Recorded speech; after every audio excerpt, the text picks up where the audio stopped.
Greetings, everyone. Welcome to another chosen lifeline for relationships. My name is Walter Jennings. My name is Charmaine Jennings. We are your chosen life practitioners, where we have been called to challenge and change Relationship culture. Today, we want to talk a little about dating after breakups or divorces, which can be a really difficult and challenging task for individuals. How do you recover from a breakup or a divorce and then pick yourself up in order to get into a relationship with another individual? So hopefully we can provide some tips and some insight for you to assist you with that. All right, so get ready. Tip number 1. Okay, the breakup happened or the divorce happened, right?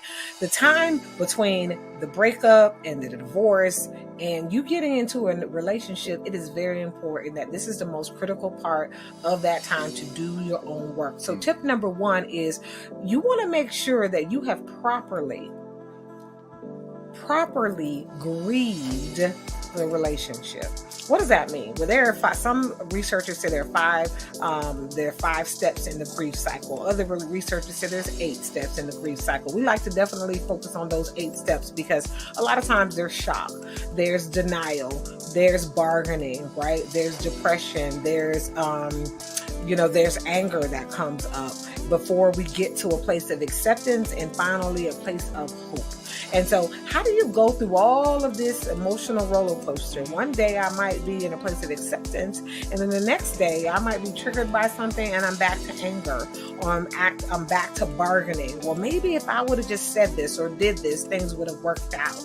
And so you want to go through this process and make sure you are healed, healthy, and typically a lot of people need support in this process, right? And so you want to do that to ensure that you are healthy, you properly grieve the relationship so that you don't walk into that first date where every third word is my ex, and my ex. And they're still taking up mental moments of your time and your thoughts, and you really are not open and ready to date. Absolutely. And tip number 2 is ensuring that you're dating because you want to date, not because you need to date. There are certain individuals who can become codependent on the validity and the words of others rather than the affirmation of themselves. So it's very important that you're in a good, healthy place, that after you've done your work, after you've completed the grieving process, that you are full and complete and whole and healthy within yourself, and you are entering to or potentially allowing yourself to be open to relationships and dating because it is something you want to do, not because it is something that you are lacking and missing and feeling like you are incomplete. People with the notion of this whole idea of you complete me, right? We are designed to be whole and complete beings within ourselves. And so for those of you who are spiritual, the Bible tells us that the 2 become 1. Not 2 halves coming together to make a whole, 2 wholes coming to get together to make one whole. So the idea is that all of us as individuals should be whole and complete, should be fulfilled. We should be fully complete individuals before we seek to enter into relationships with others. Absolutely. And tip number 3 is to ensure that you have identified your role. I'm going to say it again.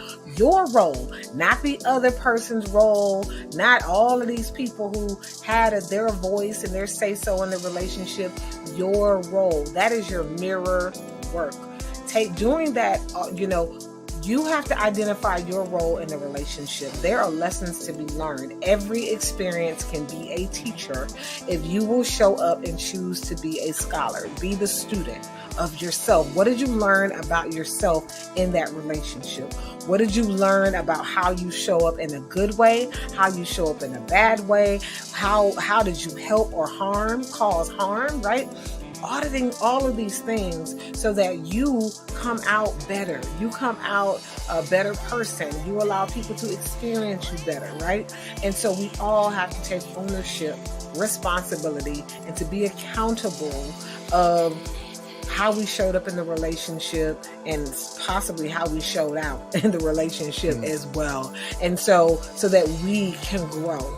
If we leave a relationship and we are not armed with the key things that we need to do to grow and stretch and improve, then it was a missed opportunity and a missed moment. And you don't want to leave any opportunities for growth on the table. And we strongly encourage you that if you are walking through a divorce or through a breakup reach out to us for counseling. It is our honor to walk you through that process. And it is important to have an individual that is going to be able to partner with you, because there are going to be some challenging and difficult times. But if you have someone that is able to give you perspective and encouragement in it, it can make the absolute difference. So reach out to us at chosenlifespecialist.com. Book us for a session. Yes. Individuals, we also offer couple sessions as well. And so we look forward to hearing from you soon. My name is Walter Jennings. My name is Charmaine Jennings. We're your chosen life practitioners, where we have been called to challenge and change Relationship culture. Do you remember the butterflies in your stomach when you and your partner had your first kiss, or held hands, or when you received that first I heart you emoji text message? Happy emotions can be the centerpiece of relationships. But what happens when anger, frustration, or disappointment show up? Do you have the support, skills, and strategies to exercise effective emotional intelligence? Contact us at chosenlifespecialist.com. Chosen Life Specialists, where we have been called to challenge and change Relationship culture.